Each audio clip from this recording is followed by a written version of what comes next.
Hello. This is a video for IMS. This is pre-midterm, and I'll be mostly covering everything that happened before that. The exam pattern is 30 pre-midterm and 70 post-midterm.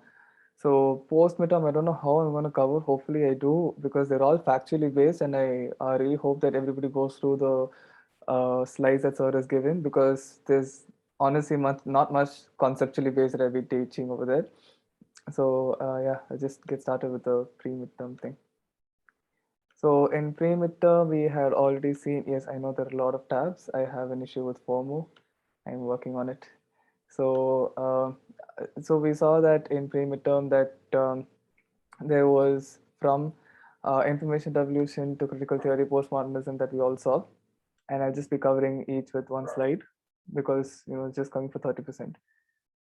So yeah, we have medium as a message, which is Marshall McLuhan, Harold Innes's attributes, critical theory, postmodernism, and information revolution.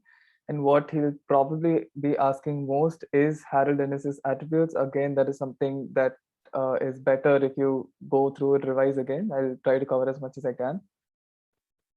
So medium is the message, medium is the massage. We already saw Marshall McLuhan. He misprinted the book, and then that in itself became a medium of understanding what message and information what really means.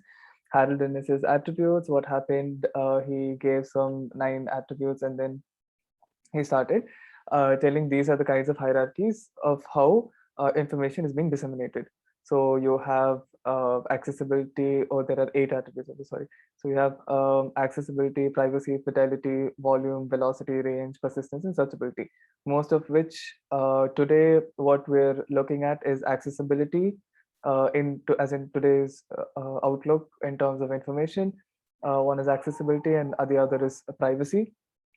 So these two are really important in terms of understanding what attributes can be put through for, like mobile or whatever, like information privacy.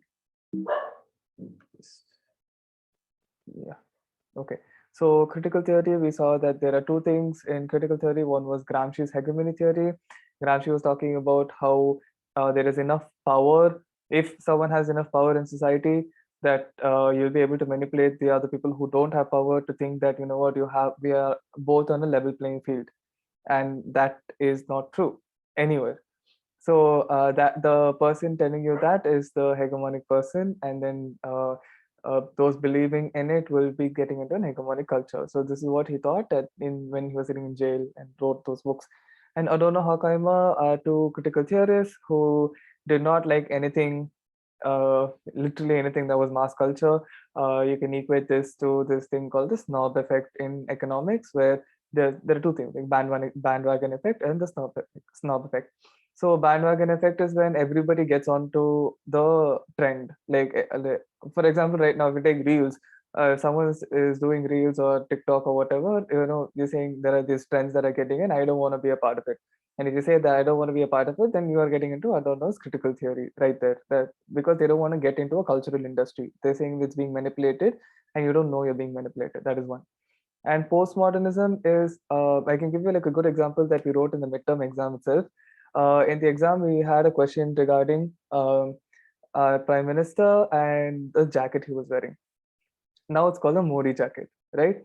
But during the 60s and the 70s, it was called the Nehru jacket.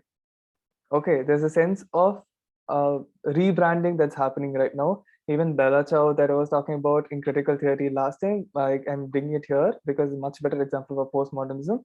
Bella Ciao was supposed to be a revolutionary song, but then now people are equating it to Money Heist, right? So when the originality of that particular topic is gone, and it's being equated to something that is new and not which is not supposed to be meant for itself, then that comes into postmodernism.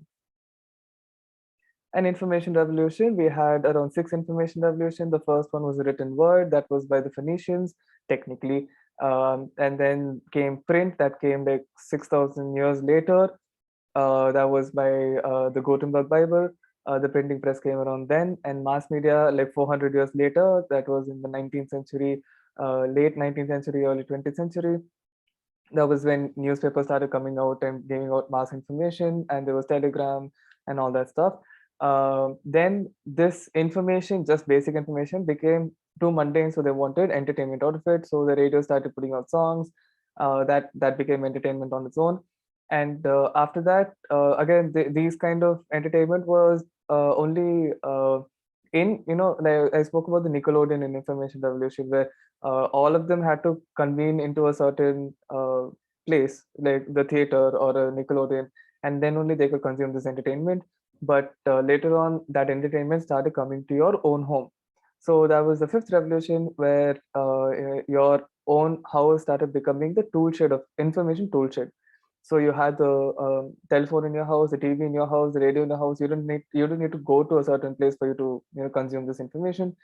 And the final revolution right now, which is happening, is the information highway, which is the sixth revolution. And that's because of the advent of the internet, which started around in the 80s and now is progressing right now.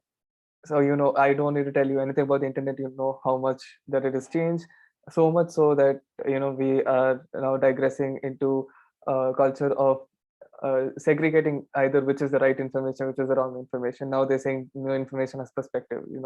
The things are changing really fast.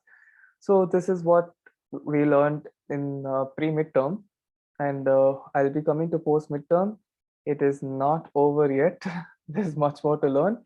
Hopefully, I'll be able to cover most of that in the end. Yes, thank you.